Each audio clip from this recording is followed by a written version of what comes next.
Bienvenue à C'est juste de la lutte. Ce soir, on reçoit PCO pour parler du gala qui aura lieu le 5 juillet prochain au Colisée de Laval. Et il va nous faire la fleur de jaser un peu de Money in the Bank avec nous autres. Ça part drette que là. Un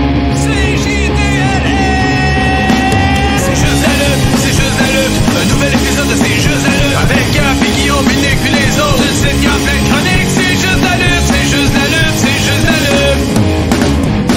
CJDLL is MDK. Donc, on est avec Pierre-Carl Ouellet, a.k.a. PCO, a.k.a. Frankenstein, a.k.a. et c'est pas un humain. Perfect Creation One. Perfect Creation One. Ce soir, t'es dans les studios de Saint-Damas. C'est le nouveau studio de Saint-Damas, je pourrais dire. Ouais, c'est très beau.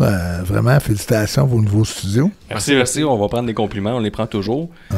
Puis, on t'avait parlé, tu sais, tu pourrais venir parler de Money in the Bank. Tu disais, pas de trouble, là. Puis, soit dit en passant, j'ai un petit gros show à Laval le 5 juillet. Fait que moi, j'aimerais ça qu'on en parle. On a déjà reçu Dan Maff en entrevue. Puis on va tout poster ça dans les prochains jours. Avec mon anglais impeccable. Ouais, quand vous parlez de Dan Maff, vous me changez d'humeur. Mon humeur change un peu. Ouais? Ouais, vraiment, il me tape ses nerfs. Ouais, mais là, lui, il a été raide, là, je veux te le dire. Là. Je sais pas si c'est tout courant. Ben, je trouve qu'il a manqué de respect envers Nicolas, puis ça n'a pas d'allure. Ouais, de pas avoir un minimum de savoir-vivre quand tu fais un podcast. Un peu, il me répondait même pas quand je posais des questions. J'ai demandé ça va-tu, pas de réponse. Oh, ok. Lui, puis t'es pas mis à l'aise pendant tout avec ton anglais, hein? Non, vraiment pas. Là, puis pour ton anglais impeccable. Impeccable. Non, mais c'est justement, c'est sûr que tu sais, le gars, il fait son possible pour te parler, t'essayes d'être un peu réceptif.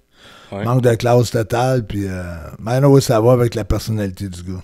Ouais, puis là, je veux pas dire qu'il a dit que ça allait brasser, là, mais il a dit plusieurs fois qu'elle allait t'enterrer, que ça allait être fini pour le Frankenstein. Ah, il dit beaucoup de choses, tu sais. Il dit beaucoup de choses, puis je pense que là, il y a eu une opportunité pour le titre de champion international que je mets en jeu, puis il veut se servir de ça pour se faire un nom à travers la lutte professionnelle. C'est sûr que c'est un bum de Porto Rico.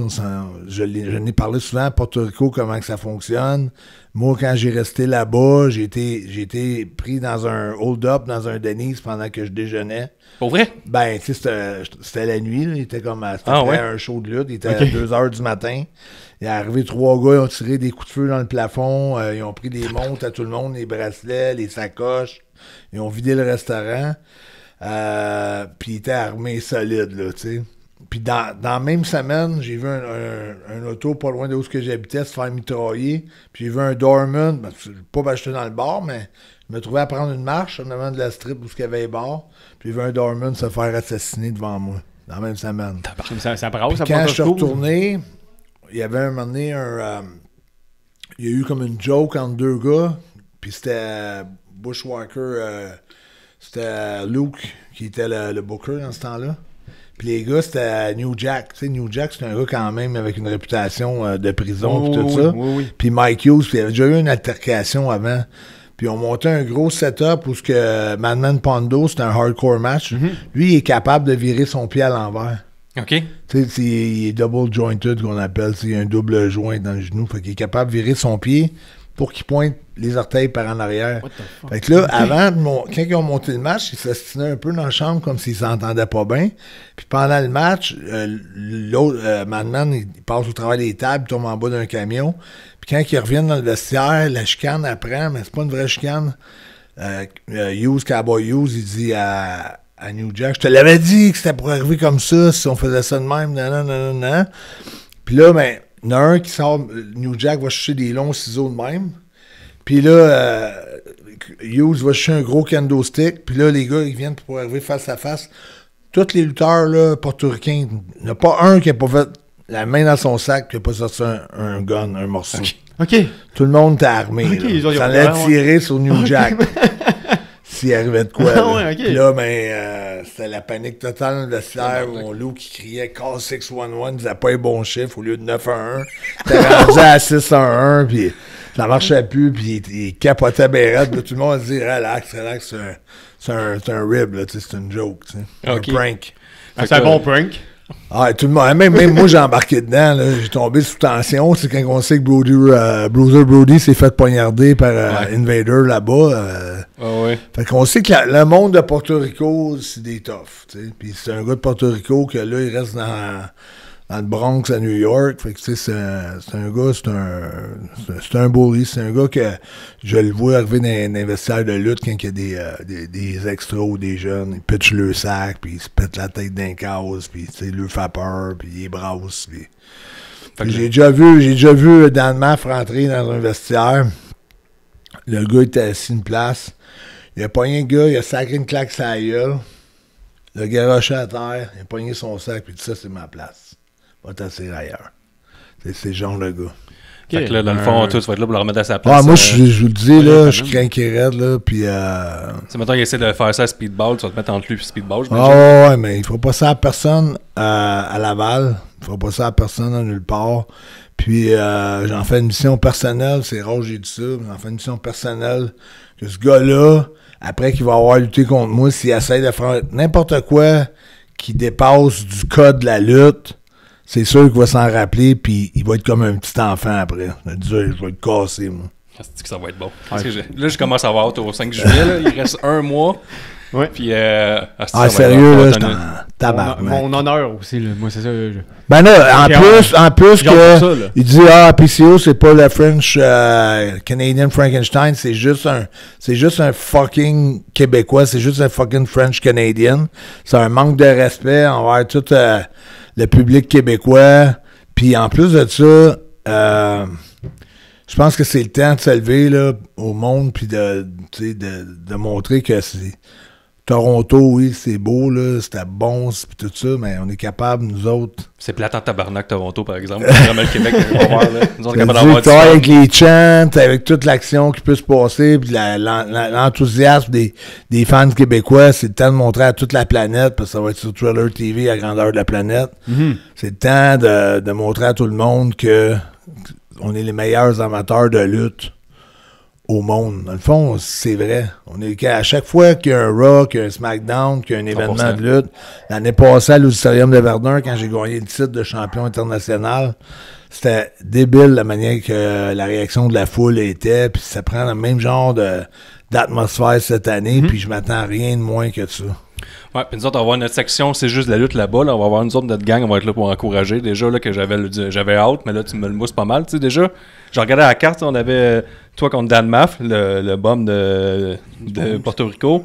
Les Good Brothers sont annoncés. War Dogs de New Japan. Tom Latimer, Matt Cardona, lui, si vous voulez acheter des t-shirts, il va être là. Si tu veux acheter de la merch, c'est l'homme de la situation. Toujours. Il a compris comment ça marchait. On a Mike Bailey de la All Elite Wrestling qui va être là. Ça, c'est toujours un banger quand il est là tout le temps. On a Giselle Shaw de la TNA. Josh Alexander qui vient jouer de la All Elite, lui aussi, qui va être là pour défendre sa ceinture, je me trompe pas. Ouais. Billy Gunn va être dans le... Il va faire partie du meet and greet au début de la journée. Ok, cool. Un esti il va être sur place. Ça. Ouais, Billy Gunn, top shape, il va être là. Super gentil, je l'ai croisé une fois à Vegas, un gentleman. Je veux dire, il est gigantesque, il est super ouais, il s'entraîne beaucoup avec Mike Owen, la grosse vedette des anciens gladiateurs, Mike Owen, puis lui, il s'entraîne tout le temps ensemble. Mike Owen, une shape incroyable, là, c'est un gros bodybuilder, très connu sur les réseaux sociaux, toujours avec Billy Gunn en train de s'entraîner dans le gym ensemble. Là, c'est pas tout. On a Jonathan Gresham qui est aussi là. Psycho Mike, on voit souvent à Mystery Wrestling. Puis on a Ace Austin qui vient de quitter la TNA qui va être là aussi. Puis ça, c'est ce qu'on a annoncé jusqu'à la date. Il reste encore un mois. J'imagine qu'on va faire des match-ups. On va peut-être avoir d'autres gros noms. Je pense qu'il va y avoir des surprises à la WWE. Il y a eu beaucoup de releases dernièrement. Là. Mm-hmm. Ouais, c'est vrai. Il faut s'attendre, à part les Good Brothers, on peut avoir d'autres vedettes de la WWE qui vont se joindre cette grosse carte de lutte-là. Fait que c'est pour ceux, mettons, qui trouvent que c'est cher aller voir SmackDown, mais tu sais, 2000$, un siège de front row, peu importe. C'est rendu non, cher. c'est sûr, avec TKO, les prix ont monté en flèche. Vous pouvez amener votre famille, vous pouvez amener vos amis, vous pouvez prendre une gang de chums ensemble, venir triper. C'est des noms internationaux, des noms mondiaux. Des gars, ils ont lutté on regarde la carte de TNA de l'année passée, puis on regarde le talent qui est là cette année à Maple Leaf Pro. Ouais. Puis 50 à 75%, Speedball était là, Josh Alexander était là, Gisèle Chat, je pense qu'elle était là. Il y a des gros noms, parce que tu sais, des gros noms comme Ace ça, au Canada, c'est Austin rare. était là. C'est drôle, pareil. Pour le monde, là, en plus, ce qu'il y a de nouveau cette année à Laval, c'est que quand vous choisissez un siège, ben, il est attitré directement à vous. Là. C'est pas, vous n'allez pas vous battre pour avoir une place. Le siège que vous allez choisir, soit si vous voulez être conseillé par Carl Leduc sur Messenger, parce que Carl il aime ça conseiller le monde, puis tu sais, tu veux être dans la section PCO, dans la section Leduc, dans la section Simmania, dans la section c'est juste de la lutte, whatever, tu sais. Non, mais il conseille beaucoup, puis il dit des sièges qui restent, puis on a beaucoup de billets de partie. Il reste une ou deux sections, là. Fait que, on est proche d'un sold-out, là. Ben, ça serait le fun de rentrer une couple de jours d'avance d'être sold out, là. Les billets sont quoi? C'est les 25 piastres? Part à 25. C'est pas cher. La majorité, là, des billets à 35, je pense qu'il en reste plus beaucoup. Je pense que les sections à 35 piastres, il en reste sur le parterre. Il reste un peu, pas le ringside proche, il est pas mal tout vendu, mais il reste entre le ringside et le parterre, il reste encore une couple de bons billets là. Okay. 25-30 piastres. Ticketpro.ca, sinon, tu sais, parce qu'il y a du monde des fois, ben là, faire affaire avec Messenger, Carl Leduc, je serais plus sécure si j'avais mon billet d'une place qui est connue, puis tout, je comprends ça aussi. Ouais. Tu sais, mais Carl a fait un excellent job l'année passée avec TNA, fait un excellent job cette année. Il donne un service impeccable, mais si vous voulez être certain, puis... Si vous avez des questions, tout, puis vous écoutez C'est juste la lutte, écrivez-nous, on va vous diriger vers les bonnes personnes. C'est ça, tu sais, ticketpro.ca, je pense que l'événement, il pop assez vite, là, si vous allez dans un sportif français, là, je pense que ça sort assez vite. C'est écrit MLP dans Ticketpro, tu vas le trouver assez vite, là. Juste à mettre MLP. Ouais. Fait que tu sais, MLP, il y a des bons REER, parce qu'il a booké une petite carte, puis au Canada, c'est rare, là, parce que souvent on a ça à Game Changer Wrestling, ces genres de noms-là, mais du côté US, mais là, du côté canadien, absolument, c'est rare qu'on a des grosses cartes, puis là, c'est quoi, c'est leur peut-être 4e, 5e événement, là, puis c'est toujours des gros noms, mais là, c'est la plus grosse carte. Là. Je pense que c'est Toronto, ça a été énorme, là, avec le Gauntlet Match, puis tout ça, puis c'est là que ça a commencé, dans le fond... Pas que ça a commencé, mais que ça a fini par aboutir sur... parce que moi puis Jimmy Jacobs, c'est un bout qu'on a un froid, là. Depuis TNA, Jimmy, c'est un writer. Il était writer pour la WWE avant. Ouais. En plusieurs années, avec Vince McMahon et tout ça. Puis après ça, il est allé writer pour TNA pendant que j'étais là. Puis un moment donné, il arrivait avec un storyline pour moi que j'ai dit que je ferais pas, que j'aimais pas l'histoire. Où est-ce que l'amenait mon personnage, que j'ai eu comme un différent avec, puis il a fallu aller voir Scott D'Amour, qui est le nouveau propriétaire de la Maple Leaf Pro Wrestling, qui était président à cette époque-là de la TNA Wrestling. Puis j'ai dit à Scott, moi je veux pas faire son histoire, j'ai dit poliment, puis j'ai dit les raisons pourquoi. J'ai mis le mal pris, puis pas longtemps après, ben, il s'est fait engager par All Elite Wrestling. Il a fait une année ou deux, je pense, puis finalement, il était tanné là-bas, je sais pas, la pression, je sais pas trop qu'est-ce qui est arrivé. J'arrive à Windsor pour mon premier show, moi, avec Scott D'Amour, puis Jimmy était là. Fait que là, après mon show de Windsor, c'était à Toronto. Puis là, moi, Jimmy, on s'est parlé, puis c'était pas beau. Puis après ça, ben, Dame Maf, il arrive de la foule. Il m'envoie une boule de feu dans les yeux. Ouais, j'ai vu ça. Brûle ma rétine. M'ouvre la tête. Tu vois-tu la cicatrice que j'ai sur la tête? C'est quand même intense. La tête avec sa boucle de ceinture. Puis après ça, quand il m'a pendu par la 3e corde, j'ai passé out pour la vraie. J'ai manqué. C'était tellement... tirait tellement fort que c'était comme un rear naked choke. Fait que là, j'étais inconscient pendant une trentaine de secondes. Le 5 juillet, on parle d'un 2 contre 1 ou t'es prêt à tout? Destro dans mon coin. Destro va s'occuper de Jimmy. Ouais. Jimmy va être là, mais si Jimmy veut faire de quoi, je garantis, on n'a pas vu souvent Destro en action. On connaît pas vraiment de qu'est-ce qu'il est capable de faire. Destro, c'est lui qui est capable de déchirer des jeux de cartes, puis plier des clous de 6 pouces, puis... Il est gros de même, là. C'est drôle. Ouais, mais ça fait longtemps qu'il fait ça. Puis quand il a commencé à faire ça, il pesait 300 livres. Okay. Il a fait une perte de poids, mais il a maintenu la même force qu'il avait à 300 livres. Ah ouais? Ça fait que c'est assez spécial de pouvoir faire qu'est-ce qu'il peut faire. Puis nous, justement, je pense que toi, tu vas aller à All-In pas longtemps avant. Exact.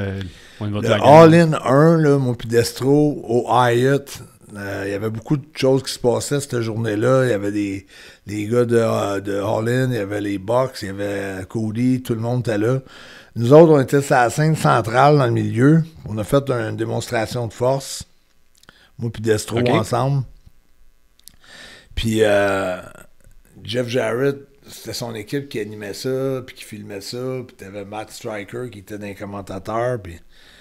Il vient voir Bertrand Hébert, puis il dit « Y a-tu des affaires que, tu sais, on peut-tu se placer pour pas que... » Non, mettez la caméra où ce que vous voulez, là. Tout ce qu'on va faire, c'est vrai, là. Pas... Ok, il pensait que t'étais il pensait que c'était des tricks, là, tu sais. Ah ouais, ok. Non, mets la caméra où tu veux, puis là, il était comme insulté un peu, Jeff, de ça, tu sais. Ouais. Puis, c'était débile. On a fait un show d'à peu près 20 minutes, là. Il y a un gars qui a essayé de faire le gripper. Que moi puis Mike on fait, le gars 20 points de suture au moins dans la main. Mais ouais, la main il a déchiré. Tout le monde qui essayait de faire les affaires qu'on a faites, ça marchait pas. Puis je m'étais fait déchirer 2 jeux de cartes dans la bouche, je m'étais fait lancer des dards dans le chest. Tabarnak. Ah ouais, ok. Est-ce que tu ressens la douleur, PCO? Ouais, mais on l'a fait pour PCO is not human. Ouais, c'est ça. Puis les coups de masse dans le ventre. Puis tu sais, c'est drôle parce que moi, à un moment donné, je décide de faire embarquer le monde. Je commence à cogner en masse 2 plates. Bing, bing, bing. Mais le bout de la masse est en train de sortir du morceau de bois. Ah ouais. Fait que Destro, il m'enlève la masse. Il va en tuer un dans la foule. Fait que lui, il repogne le manche sur l'autre bord pour redescendre le morceau plus bas. Là, la foule commence à embarquer mes rêves, mais c'était même pas... Moi, c'était juste pour dire, en voulant dire, le show commence là, tu sais. Je fais ça sur des plates de 45. Non, mais on a eu du fun, on a vraiment eu du fun. On a fait tout un show...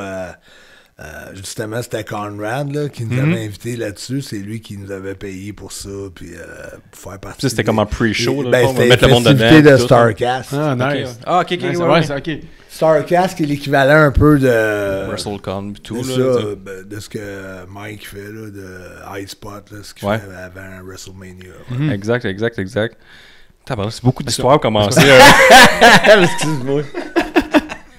Mais c'est ça à gauche. C'est vraiment cool. C'est pour ça que tu as tellement du vécu qu'à chaque fois qu'on te reçoit, on réapprend les nouvelles histoires. Ouais, il y en a tellement d'autres, tu sais.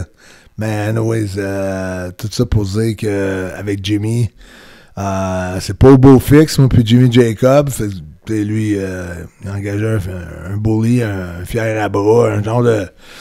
Je pourrais le comparer à Bradshaw ou à Vader ou à Bam Bigelow ou à des gars qui souvent ils ont pris avantage des gars un peu qui se défendaient jamais dans le fond. Là. Ouais, puis là, si tu tombes là-dessus, pas ça, un gars comme Bob Harley, mettons un gars comme Bob Harley, ça y arrivait pas. Il y a personne qui donnait des cheap shots. Là, si tu connais pas PCO, là, mais moi je te le dis, c'est Dan Maff qui a dit ça va brasser, parce que d'habitude tu n'es pas un doux non plus dans un ring. Là. Fait que les deux, un contre l'autre, je pense que ça va valoir le 25$, juste ça. Ouais, mais c'est pas la première fois, là, mais je peux te dire que ça va vraiment. Parce que moi je suis là pour. Je te dis pas que ça va être facile, là. Ça va être tough. Ça sera pas un walk in the park, ça sera pas une marche dans le parc, là. Mais on va s'arranger pour sortir. Moi, je pense que le monde en arrière de toi, là, il va. En tout cas, moi, j'aimerais pas ça être dans le map cette journée-là. Tu devrais avoir une coupe de chant pour toi, je pense, avec ce match. Je pense qu'on sent la hype qui monte de plus en plus. Je fais tellement d'émissions de TV, de radio, de journaux, tellement de choses qui arrivent présentement. Tu sais, la sortie du film ouais, aussi, ça, qui était incroyable. Ouais, j'ai demandé à Adam Mapp si tu l'avais invité. Tu l'as pas invité? Non, il dit qu'il aurait tout ruiné. C'était une soirée haute en émotion. Ça, c'est... Ouais, ça, je compare ça à un show au Garden ou au Colisée de Laval ou l'année passée à Verdun. J'étais vraiment... hyper, là, tu sais, les émotions, tu montes tellement haut en émotion, la réaction de la foule était vraiment comme si c'était un show live. Tu sais, le film, moi, c'est la première fois que je l'écoutais avec une crowd là, tu sais, de 300 personnes. La salle était pleine au cinéma du parc. Nice. Puis, à chaque, mettons, shot d'action qu'il y avait dans le film, il y avait un pop, il y avait un pop, il y avait un pop. Puis, c'est une crowd de lutte, là. Fait que... Ben, c'est une crowd moitié-moitié. T'avais du monde de lutte, t'avais beaucoup de cinéphiles aussi. C'était organisé par les gens de la 4e dimension. Fait que c'est un groupe de monde qui regarde des films différents chaque mois. Ouais, mais on a ça aussi, là, que ça va ouvrir à Saint-Hyacinthe prochainement. C'est genre de cinéma de répertoire, puis tout ça. Puis t'as une foule de ça. Moi, je pensais 100% full de lutte. Non, c'était 50-50 vraiment. Il y a du monde qui avait jamais vu la lutte. Puis qu'est-ce qui a vraiment mis un genre de ton au film, c'est que il y a un documentaire qui est en train de se faire sur moi présentement. Fait qu'ils ont mis 4 minutes et demie du documentaire. Nice. Puis il y a des places, tu sais, ça monte haut en émotion dans le documentaire. Tu sais, ils m'ont filmé comme la journée que je suis devenu champion du monde à Ring of Honor, mettons. C'est sûr que c'est sur plusieurs années. Oui, c'est commencé depuis 2017. Depuis qu'il est revenu. Ça va être la première fois, je pense, que tu vas voir un documentaire qui s'étire sur autant d'années. Tu pourras avoir même la première mondiale du film qui va faire partie de mon propre documentaire. Puis le fait de l'avoir fait jouer avant le film, on dirait que ça a calé tout le monde dans le siège, puis ça a dit aïe, ça va être vraiment bon. Tu sais, ça a comme vraiment donné tout l'aperçu de c'est qui PCO pour les cinéphiles qui savaient pas. La fois, il était au cinéma du parc là. Puis, là, c'était juste un là, parce que le but, c'est qu'ils sortent en salle partout au Québec ou en streaming, mais j'aimerais mieux sortent en salle avant de sortir en streaming. La négociation de trouver des salles. La négociation avec un gros distributeur, là, présentement. Mais, tu sais, je parlais avec du monde de Toronto qui connaissent le marché québécois. Mais j'ai aussi des bons contacts au Québec. Fait que, tu sais, après, à Laval, c'est un projet que j'attaque de front. Ça va être cool là-dessus après. Ouais, mais il faut vraiment que je règle Dan Maff avant. Ça, c'est important. J'espère. Moi, il m'a manqué de respect. Puis, il m'a manqué de respect à plein de monde. C'est vrai, il t'a manqué de respect. Mon frère qui se force à parler anglais, qui est intimidé. Puis je pense qu'il a pris Laval là-dessus au lieu de donner un peu de chance puis de l'aider. Là, En plus, c'est ça, il s'est trompé parce que plusieurs fois, il a dit Montréal, mais c'est même pas Montréal, c'est Laval qu'on va. Ben ça, je pense que les Américains ont de la misère un peu à situer les villes du Québec. Là. Pour eux autres, Montréal, c'est quasiment le Québec. Là. Ils ont de la misère à concevoir que Québec, ils ont leur propre ville dans la province de Québec, un peu comme New York. Là. Exact. Mais là, avant Danemark aussi, on va parler de nos amis de la NSPW. On va venir à Money in the Bank, là. Inquiétez-vous pas, là. Mais tellement de bonnes choses à dire sur Money in the Bank. Tu vas te pratiquer NSPW sur quelqu'un avant de sacrer de voler à Danemark. NSPW, l'accueil que j'ai eu là-bas des journalistes, c'était absolument incroyable. J'étais à la conférence de presse. T'étais à la première, à la conférence, puis tout le monde arrivait avec des anecdotes. Tout le monde avait déjà vu un de mes matchs où il était au Colisée, où il était en quelque part. Ils ont vu un événement, où ils m'ont vu gagner un championnat quelconque en quelque part. Fait que c'était vraiment une relation amicale avec les journalistes, soit de Nouveau, de Radio-Canada, de TVA ou du Journal de Québec. Ça a été vraiment une belle avant-midi pour moi. Puis ça a été une semaine chargée. J'ai fait aller-retour au Québec le mardi matin. Le samedi, j'ai fait Jonquière aller-retour. Je luttais samedi soir. Puis ta run d'entrevue, puis là, t'es au podcast. J'ai rencontré le monde de Jonquière, pareil, en région, parce que c'est rare que j'y vais, puis j'avais l'opportunité de pouvoir y aller.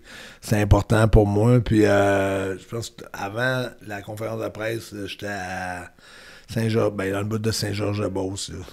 Oui, à TUW, ça a bien été. C'est contre qui à TU? À TU, j'étais avec Marc-André Boulanger. Il y avait Prophet, puis il y avait Jason Petitclerc. OK, nice. Ça va faire oui, dans le fond. C'est un match par équipe. Parce que, dans le fond, Marco Estrada ne pouvait pas être là. Fait que je faisais partie L'équipe de gros monsieur, là. Ouais, ça doit être des indestructibles ou quelque chose de même. Ça doit être extrêmement bon, ça. Voir ensemble FTM, toi. Ouais, puis c'est le fun, là. J'ai renoué avec un chum de longue date, là, Frankie, le Mobster. Ouais, puis nous autres, on était à Québec vendredi, parce qu'on a organisé notre deuxième show de lutte. C'était Lutte Cap Carter, c'était un mix, mon frère et un Ben, le plus jeune. Okay. Puis on fait lutte, puis il s'est Rock and wrestling, genre? Ben genre, il y a des tunes, les autres ils jouent une couple de tunes de lutteurs, puis aux 2-3 matchs, ils font un set de musique. Puis c'est avec la NSPW, puis le monde, là, il avait hâte d'aller voir le Golden Opportunity la semaine d'après. Fait qu'on entendait déjà un peu le hype. Fait que je me pense qu'il va y avoir une bonne crowd là-bas, puis ça va être le fun. Là. Ben, je pense que l'avance est excellente. Là. L'avance de la foule est déjà bonne. Oui, vraiment. À chaque année, c'est... ouais, comme tu dis, ça va être PCO, ça va être le temps d'essayer des nouvelles affaires. Puis je veux pas prendre ça à la légère, loin de ça, mais je veux en donner pour leur argent au monde de Québec. C'est contre qui ton match à Québec? C'est un 3 contre 3. OK. Ça va être solide. Oui, ça va être excellent. Puis là, nous autres, l'année prochaine, là, si vous suivez un peu C'est juste la lutte, vous écoutez à ce moment, ou si vous êtes là pour PCO, nous autres, on fait un pool pour chaque pay-per-view de la WWE, puis le gagnant ou la gagnante qui va gagner le plus de points dans l'année, il vient avec nous autres dans la loge, le Golden Opportunity 2026. Fait qu'on va voir, je vais pogner une loge là-bas l'année prochaine. Fait que je vais te dire à Steve, là, reste à moi une loge. C'est bon. Fait que ça va être ça. Fait que je pense qu'on peut y aller un peu avec le Money in the Bank. Vite, je sais pas si tu nous suis, toi, PCO, là-dessus. Ouais, moi, je vais embarquer, c'est sûr. Vas-y, Nick, vas-y avec le premier match, vite fait. Là, nous autres, on a regardé ça, puis là, j'aimerais savoir ton œil de lutteur, c'est une coupe d'affaires. Le premier match, c'est le Money in the Bank Woman des filles. C'est Naomi qui a gagné. Enfin, moi, j'étais content qu'elle gagne, parce qu'à date, j'étais pas sûr où est-ce qu'elle s'en allait avec sa nouvelle gimmick méchante. Moi, je trouve ça un peu bizarre là, que Naomi est rendue à l'écouter du hip-hop. Maintenant, c'est du gros métal. Là, maintenant qu'elle l'a comme d'entrée. Je trouve ça spécial, mais là, je trouve ça cool qu'elle ait la balise. Fait qu'elle va pouvoir encore plus teaser. On saura pas où est-ce qu'elle s'en va. Elle va être encore plus méchante. Moi, j'aime bien ce spot-là.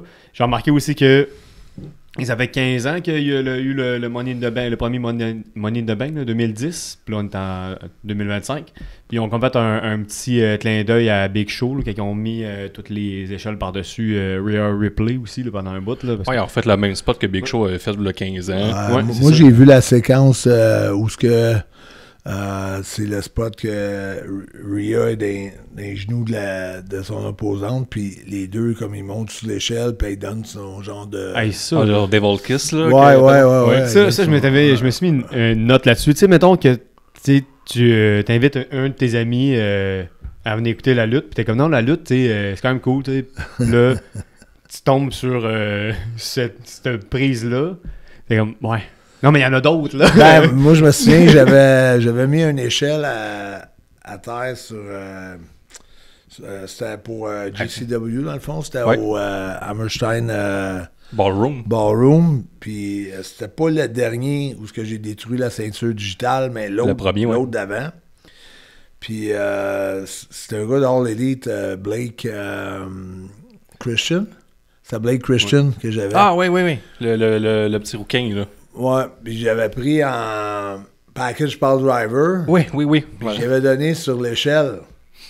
Puis il était vraiment fâché après moi parce que il disait que j'avais essayé de l'assommer sur un barreau. Mais ça n'a pas rapport. Là. Si tu es volontaire à prendre un package Pile Driver, je peux pas fermer mes jambes parce que ce sera pas. Si je ne vois pas avec les jambes ouvertes en split. Ouais. C'est plus un package Pile Driver. Ça va être un Pile Driver normal, tu comprends? Ouais. Fait que, tu sais, en tout cas, juste pour dire que des fois... Mais tu l'as pas... Il était correct. Bon. C'est juste qu'il y a eu plus peur, puis c'est sûrement parler à d'autres lutteurs qui ont dit « PCO, il s'en fout, tu sais, si t'avais blessé. » Puis ça avait été dans le map, ça aurait été vrai. Tu comprends? Je comprends. Mais... C'est pas jamais mon intention de blesser quelqu'un à part que je l'aime pas. Puis ce gars-là, j'avais rien contre lui. Ah, fait que lui, il était en beau fusil après. Là, mais c'est calmé vite, j'ai expliqué.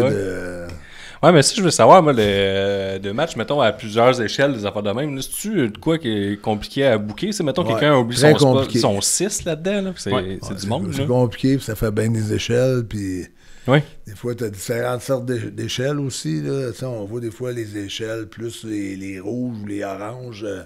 Plus de construction. Là. Des fois, tu as les ceux plus aluminium. Ouais. Fait que tu as différents matériaux, tu as différentes échelles. Fait que c'est beaucoup de manipulation. Puis il peut arriver beaucoup de.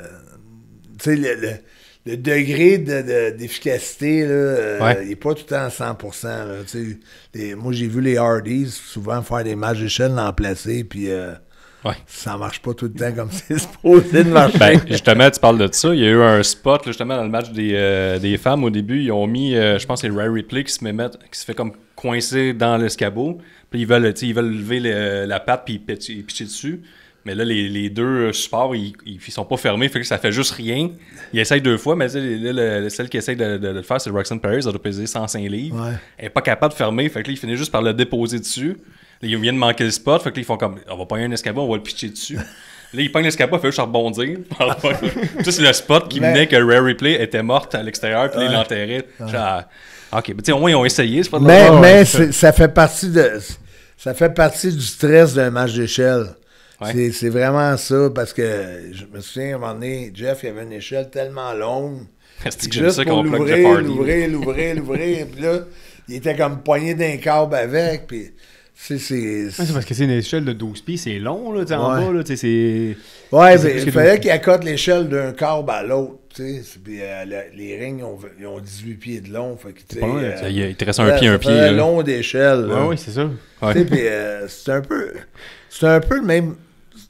un match d'échelle, puis les matchs, mettons, Monsters Ball ou House of Pain match que je vais avoir au Colisée de Laval le 5 juillet, ces matchs-là, c'est que des fois, c'est le setup qui n'est pas évident, qui enlève un peu de rythme, tu sais. C'est quoi la stipulation que, excuse, avec Danemark, t'as dit, c'est House of Pain? House of Pain match. Puis c'est quoi c'est quoi que... Ben, c'est que pas mal tout peut arriver. OK, parfait. Ça le dit dans le mot. Pas de disqualification, pas de... Tu sais, ça prend un gagnant absolument par un compte de 3 dans le milieu. En plus, il a parlé beaucoup, là, fait que tu sais...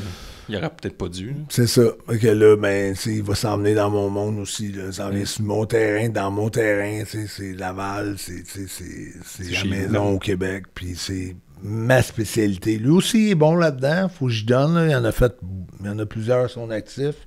Ça va donner...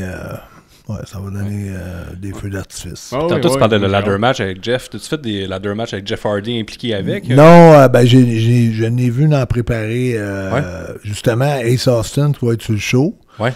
Puis l'accident qui est arrivé à Chris Bay, c'était la veille de leur match que c'est arrivé. Le soir d'avant, dans le pay-per-view, ils ont fait un match d'échelle complètement débile, là. J'étais là pendant que tu plaçais les échelles un peu partout. Je me disais, ça n'a pas de sens. Parce que quand j'ai regardé le match, je voyais comme le setup, des fois, ça allait pas bien. Les pattes tombaient pas à bonne place, l'échelle ouvrait pas comme il était. C'est pas toi qui avais fait un match d'échelle avec Rouge qui parlait correct anglais là, à ROH, puis il y avait un petit escabeau au moins, il avait sorti, puis il était comme, va chercher autre chose, puis... il y avait une histoire de bloc de ciment. L'échelle était en dessous de la reine. Oui. Mais Rouge, je sais pas c'est quoi. Il tombe vraiment. C'est un gars qui tombe super hyper avant ses matchs. Je sais pas comment de pre-workout qui peut il y a de l'air, ingurgiter. Là. Ah ouais? il tombe vraiment là. C'est une boule de l'air. Tu sais. Puis on dirait qu'il oublie ou je sais pas trop. Il perd la tête. Tu vois que c'est un gars qui perd la tête de toute façon. Oui. Puis, je sais pas comment que ça va, mais tu sais, you mess with the bull, you get the horn. Là. Ouais. Les horns, ils rentrent en tabarnane. Ah ouais? Ben, c'est quasiment une commotion obligatoire à chaque fois que les horns arrivent. Là. Okay, ben, je suis content le dropkick qui rentre, là, il y a un whiplash sur la tête à chaque fois. Là. OK, ben c'est ça que je me demandais. C'est pour ceux qui disent que la lutte s'est arrangée, pas sûr, tu sais, là-dessus. Là. Ouais, non, ben, je suis content que des fois que t'en parles, parce que tu sais, des fois, on non, mais tout ça pour dire que Rouge... En sachant très bien qu'il y a une échelle en dessous du ring, il saute par-dessus le barricade, il saute par-dessus 3-4 chaises, il pousse le caméraman, puis il revient avec une mini-échelle. Oui, je me rappelle, c'est ça. C'est quand même drôle, ça, par contre, comme spot, là. Ben, moi, j'ai pas trouvé ça drôle, un match de championnat du monde, arriver avec une échelle grosse de Ouais, même. de 3 pieds. Quand t'as une échelle de 16 pieds qui dort en dessous de la reine. T'as juste à rouvrir le rideau, puis elle est là. Ouais, ça, je me Là, rappelle. ben, tu t'en vas dans la foule, puis tu pousses le caméraman, t'as bien qu'une échelle qui sert à être un peu plus haut que les autres. Un escabeau de peintre, là, tu sais. Ben voyons. Non. Moi, en tant que spectateur, ce spot-là, je trouve ça C'est drôle. ton spot préféré? Ben, quand même, je trouve ça drôle que, tu sais, le gars, il y avait une toute petite échelle, là, t'es comme, Chris, tu te rends même pas, là, tu sais. On devrait faire ça. Ça a brassé pas mal backstage après, ou? Ouais, Rouge est arrivé tellement d'affaires dans ce match-là. Je sais pas si tu t'en souviens, là, dans ce match de championnat du monde-là. À un moment donné, il prend des railings, puis il les place un peu tout croche. Oh, oui. Là, il y a comme des couteaux de 12 pouces, tu sais, parce que la patte de la railing, c'est un carré. Ouais. Tu sais, ça a 2 pouces de large à peu près, Ouais. 12 pouces de haut. Fait que les railings sont placés que tous les couteaux sortent un peu partout, tu sais. Ah oui. Tous les couteaux sortent partout. Puis il me lance en bas du stage, là-dedans. Ben moi, j'ai été chanceux, j'ai tombé entre tous les couteaux. Ok, calisse. Sinon, ça aurait pu me passer au travers d'un poumon, au travers du cœur. Ah oui.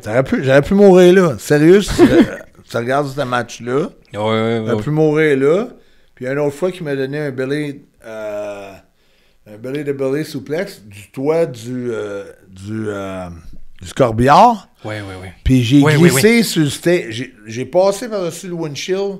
J'ai glissé sur le hood jusque dans cette rampe-là une autre fois. Fait que 2 fois, j'aurais pu m'estroquer. Ok, deuxième fois. Ah ouais, Chris. Ben, en tout cas, ça avait l'air violent en tabarnak, là, que ça a fait sa job pour ce côté-là. Là. Ah ouais, en tout cas, il y avait beaucoup de danger. C'était quasiment un film d'horreur.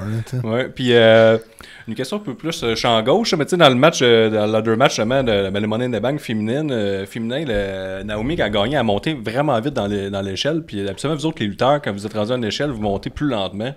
Ben, nous autres, on s'est toujours demandé pourquoi. C'est à cause du manquer d'air? Non, parce que, tu sais... c'est vraiment... Non, mais... C'est pas une question super sérieuse, mais... Non, mais tu sais, c'est n'importe quel... C'est avoir un film, tu sais... plus que tu vas monter, que ça va avoir de l'air difficile... Oui. Finalement, tu pognes le Grand Prix, tu sais, c'est plus... je sais pas, c'est plus grandiose. Ouais. Tu as travaillé pour l'avoir, c'était pénible parce que t'étais à la fin du match. Parce que moi, je trouvais ça un peu... pas que ça m'a dérangé, mais je trouvais comme, tu sais, c'était un gros match d'échelle, puis elle arrive, elle monte, puis elle pogne, puis là, c'est comme si elle avait plus rien, c'est absolument... Ben, c'est pas une fille qui a fait beaucoup de matchs d'échelle avant, là. Fait que c'est toutes des... elle a fait 5 Money in the Bank. Mais c'est la première fois qu'elle gagne. Ouais. Non, c'est ça. C'est pas... mais c'est pas dû à tout le monde, là, de... Tu sais, ça fait partie de la psychologie de la lutte. C'est comme... Ouais. Ben ça, c'est très WWE de mettre un peu n'importe qui dans un ladder match, un Money in the Bank. Fait que tu vois qu'il y en a qui sont plus à la traîne que d'autres, là. Ouais. J'aurais aimé ça des fois être un petit oiseau pour voir comment ça se bâtit, quelqu'un que ça ne tente pas pantoute. J'ai le feeling que c'est pas tout le monde que ça y tente de pogner des balles. Ben, je pense que dans un gros pay-per-view de même, je pense que le monde qui sont là, je pense qu'ils sont prêts à aller all the way. Là, ouais.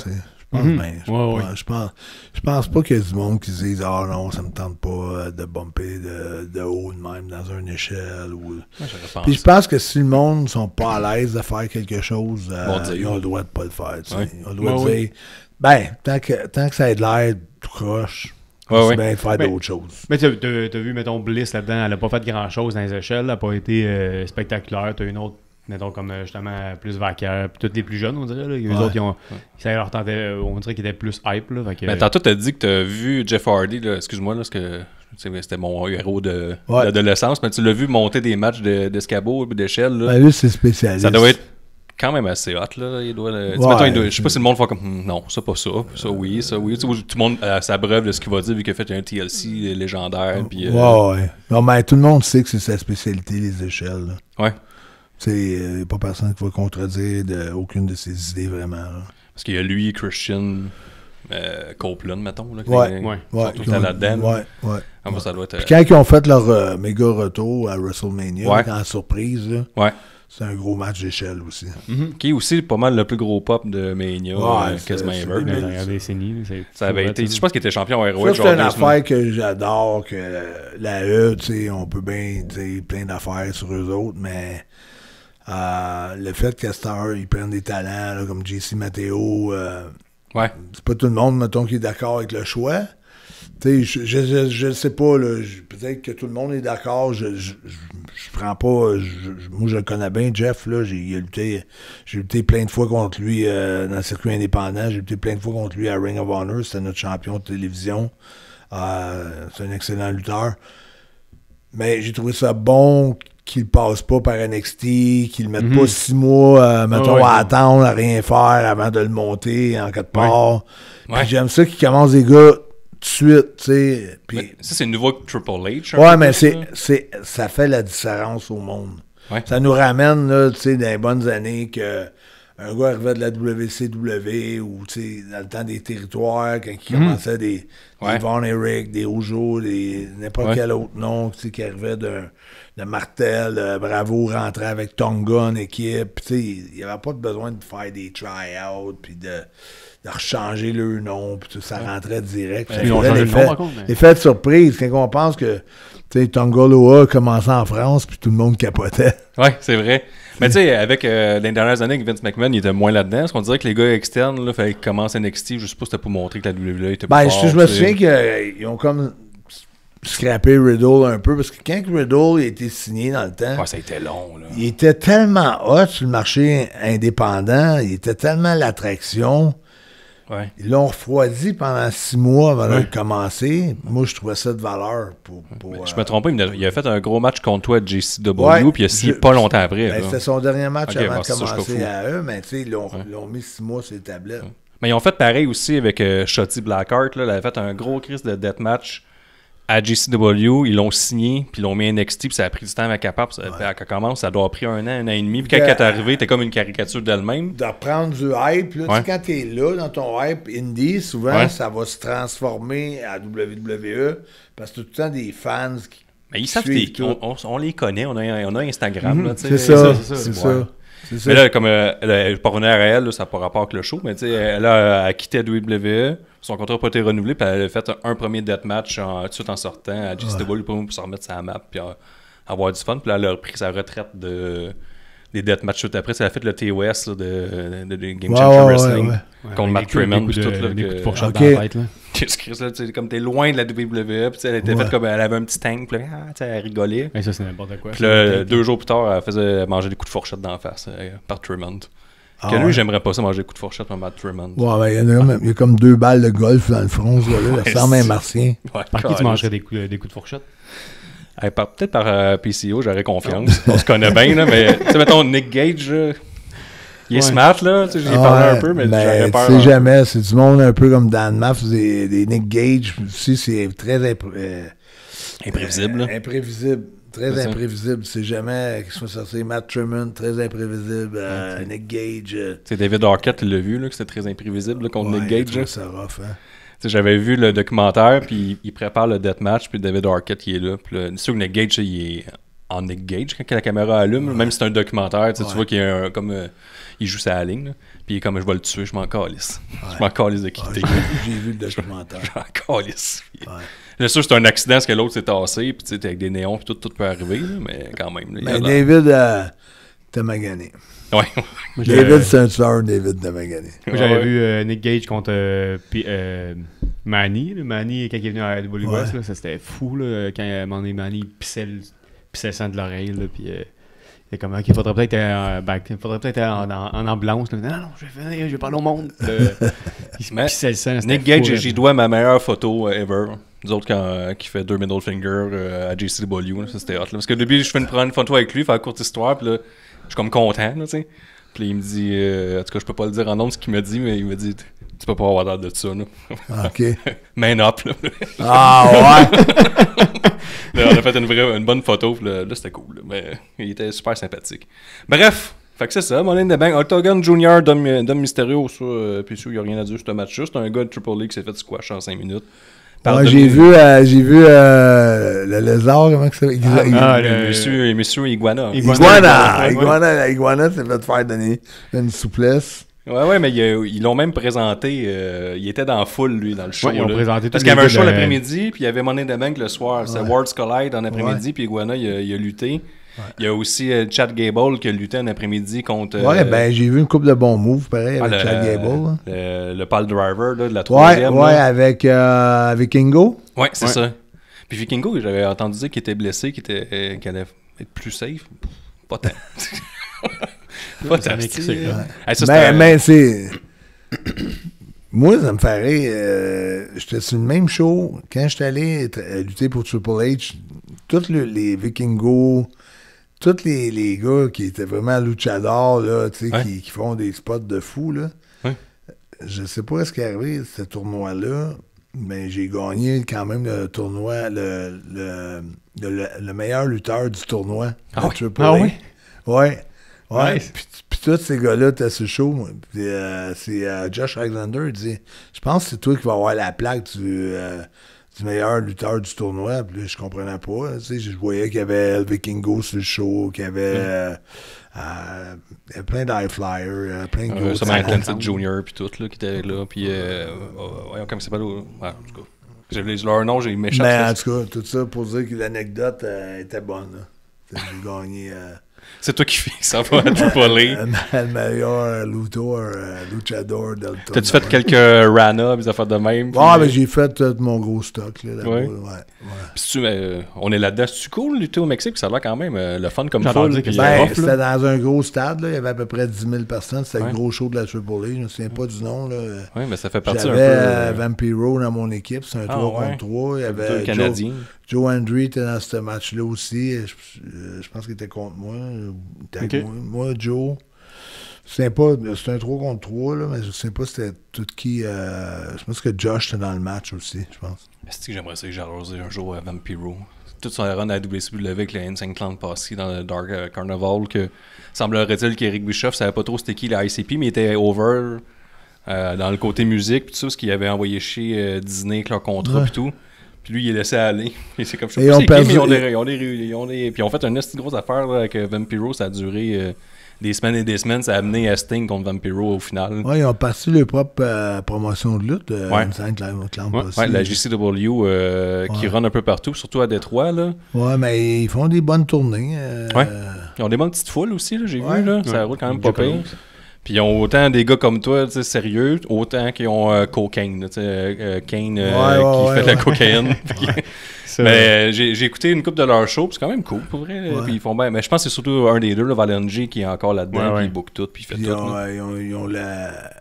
Ils ont une section aussi, je pense que Jasmine Sinclair, Factory's Monster, quelque chose de même. Ouais, une affaire de même, là. Puis, mais ils ont aussi, ils touchent aussi dans le gros deathmatch aussi, là. Ils ont toute leur faction deathmatch, puis je pense qu'en fait, ils ont fait JCW versus JCW. Je pense que ça recommence, ils reviennent au mois d'août ensemble, un autre... la JC contre les autres, le Valenji qui arrive avec son équipe et tout. Là. En tout cas, j'aime bien ce qu'ils font. Là. C'est sûr que je suis un esti gros fan. Je suis pas. Les Insane Clamp aussi. Fan d'eux autres.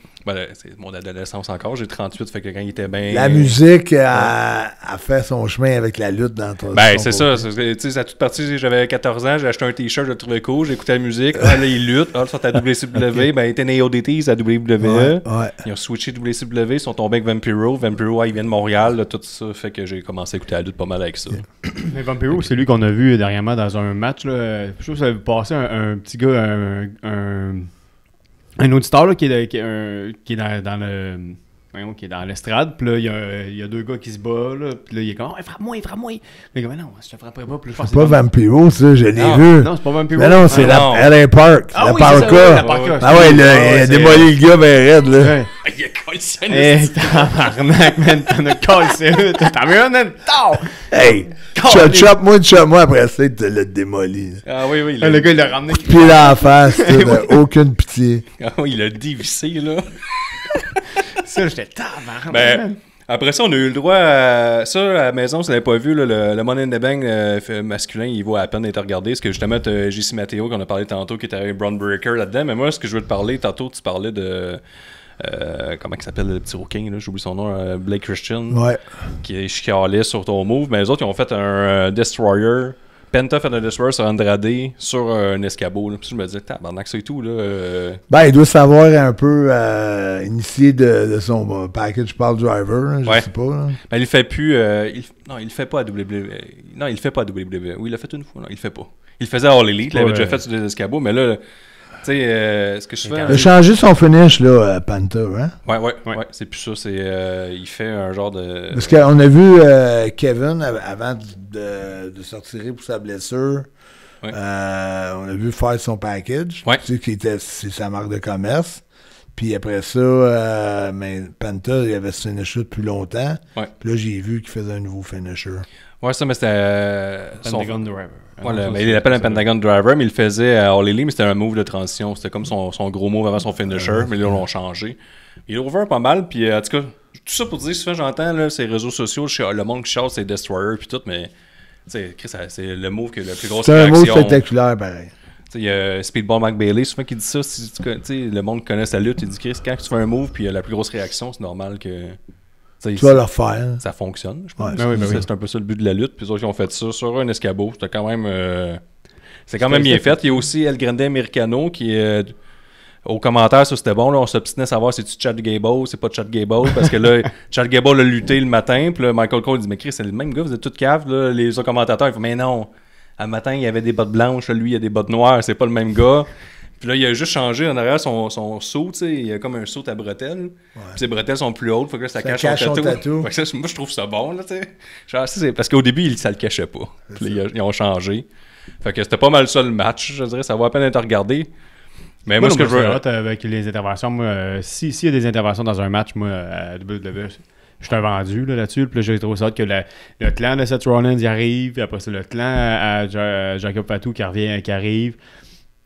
Moi, j'ai adoré ça. Après ça, t'as Fatou qui pense qu'il va gagner parce que. Fatou solo, c'est quoi? Il pense qu'il va gagner, puis là, il monte, puis là, t'as Fatou justement qui pogne sa jambe, puis il fait comme. Il y a eu un gros pop là-dessus. Je trouve qu'il a pogné sa jambe. Mais c'était écrit dans le ciel qu'il devenait face. Là, mais ça, on en parlait aussi. Triple H est plus à l'écoute. Fatou est over, pas possible. Fait que là, il sort un peu du clan. Puis on parle de personnes over, tout ça fait que si t'as pas vu ce match-là, va le voir. Après ça, on finit avec Cody Rhodes qui ont battu Cody Rhodes et Uso qui ont battu John Cena, Logan Paul. Le mot à voir, c'est Logan Paul qui fait un Simon Sault jusque dans la table de commentateur pour détruire Jey Uso. Il a pogné une souplex avec un drone dans les mains. Là, on l'a vu. Je trouve ça c'était pas pire pour la télé. C'est hot, mais la grosse affaire, c'est que Ron Killings il est revenu à la fin. Après avoir été licencié la semaine passée. C'est ça, ils ont licencié Hard Truth pour amener Ron Killings. Ça c'est un peu ça. Ça fait un storyline, mais que Triple H a vendu comme un storyline. Il a dit c'est part of the wrestling show. Mais du côté de Hard Truth, on a vu qu'il avait été licencié pour le vrai. C'est ça. Mais je me demande s'il va venir, mettons, s'il revient. Je me demande s'il va être autant niaiseux que Truth ou il va être le Ron Killings. Je pense que ça va lui donner une meilleure. Mais je peux pas dire une deuxième vie. Parce que oui, c'est sûr. Mais ça va lui donner peut-être des matchs plus sérieux. Ils vont peut-être le positionner. Vu qu'il est vraiment populaire et qu'il est arrivé à aller chercher cette popularité-là, je te dis pas qu'il n'aura pas le droit de faire des jokes de temps en temps, mais je le mettrais quand même, je choisirais mes spots pour ces jokes, pour que ça soit bien placé, puis que ça n'enlève pas de crédibilité à une possibilité qu'ils peuvent peut-être gagner un match de championnat, que ce soit US ou mais c'est pas mondial. Je pense qu'en étant Ron Killings sérieux, puis en regardant la foule en arrière de lui, il y aurait des possibilités d'être dans un storyline autre que dans le 24/7 pendant longtemps qui était puis que ça le gros parce qu'il était un peu en arrière, mais là, il y a tellement eu des grosses réactions sur X, puis sur Instagram, puis ça, ces réseaux sociaux.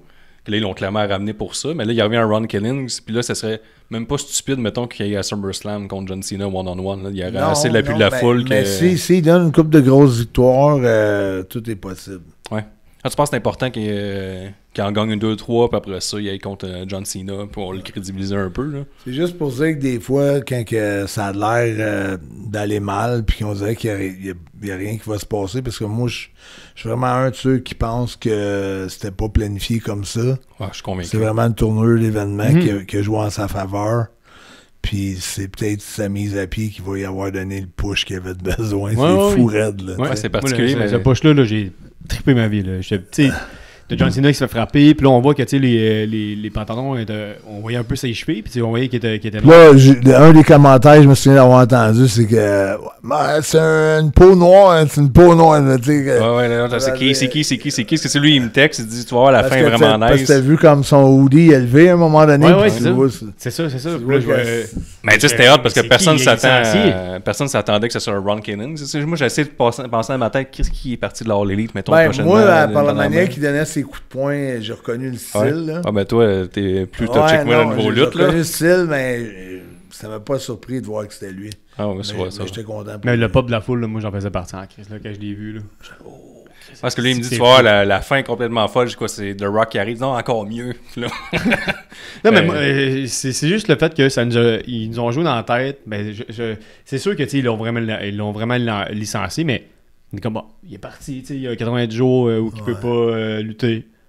Boum, il revient, je suis comme, c'est que c'est bon. Moi, comme qu'ils ont fait avec Alexa Bliss, quand il était comme, il n'y a pas de contrat de signé, il n'y a rien. Boum, elle revient au Royal Rumble. C'est le fun, bon. ça donne du pouvoir aux fans un peu plus. Ouais, c'est vrai, c'est bon. Ce qu'on avait je trouve qu'avant, Vince McMahon, peu importe ce que les fans pensaient ou voulaient, on va s'en souvenir là, longtemps qu'il a poussé Roman Reigns comme babyface. Le monde voulait pas ça. Le monde voulait que ce soit vilain. Il le mettait dans la gorge. Là.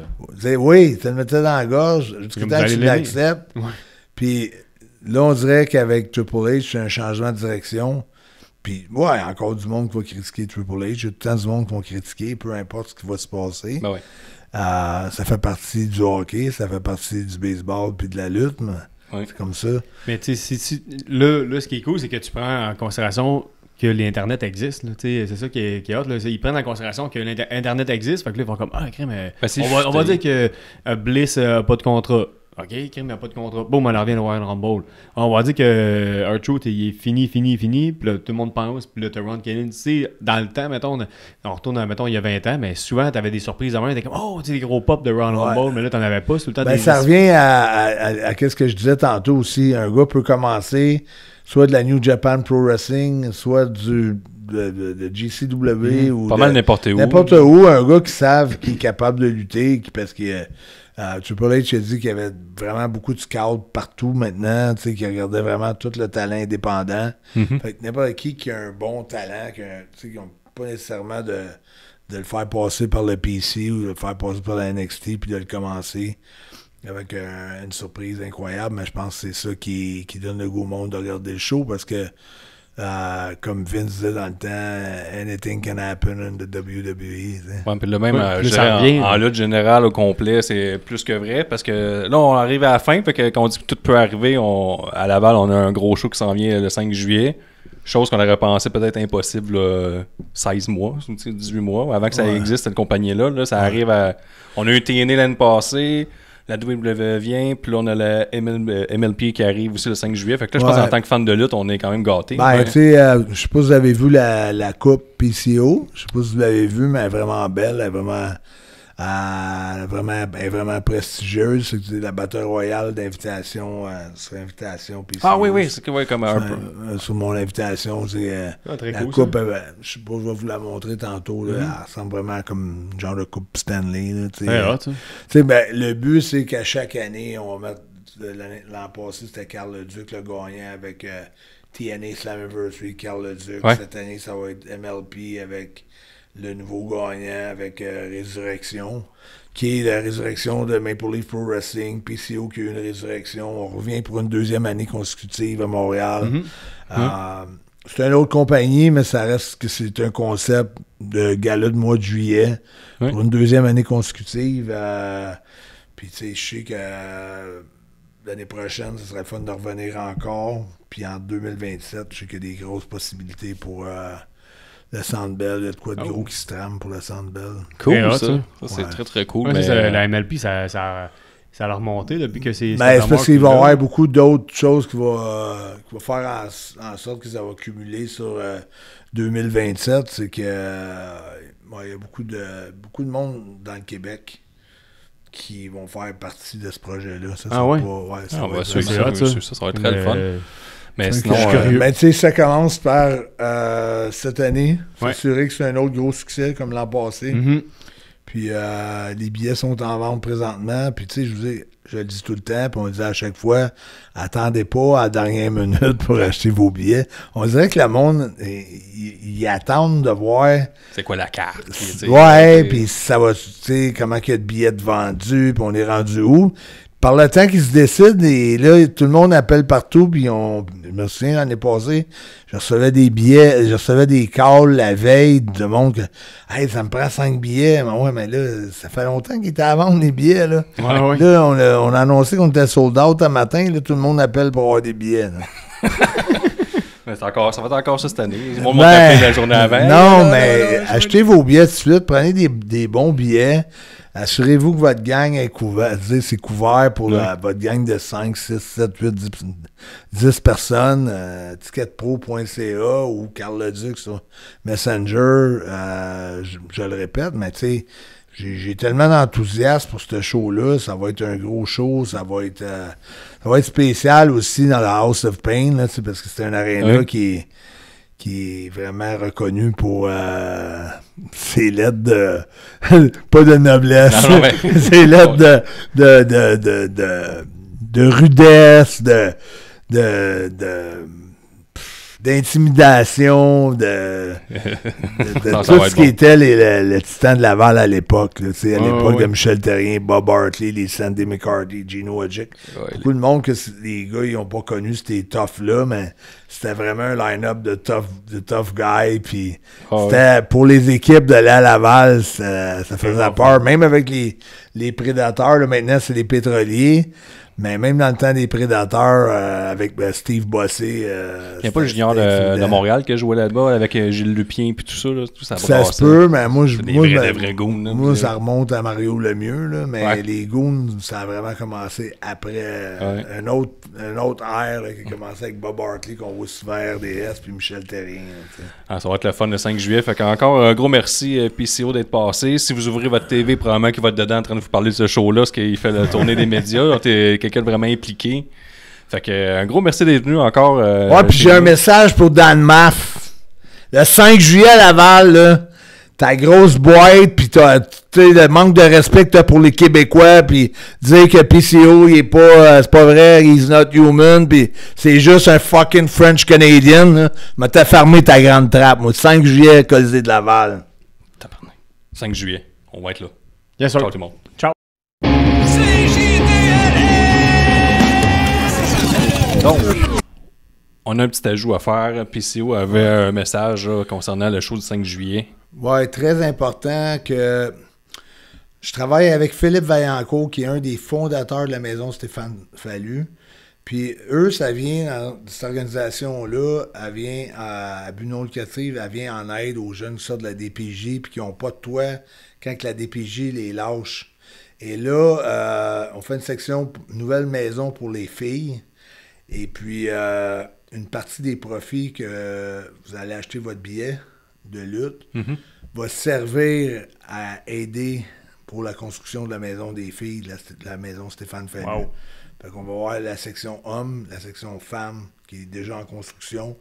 Puis, on va contribuer, nous autres, avec une partie des dons sur les recettes. Très cool. Du show du 5 juillet à Laval. Parfait. Très hot. Une autre raison pour acheter des billets le 5 juillet. Ouais. Très bonne raison. Très bonne. Good. C'est juste la lutte, c'est juste la lutte. Un nouvel épisode de C'est juste la lutte. Avec Gap et Guillaume, Nick puis les autres. Le site Gap, plein de chroniques. C'est juste la lutte, c'est juste la lutte, c'est juste la lutte. CJDLL is MDK all fucking day.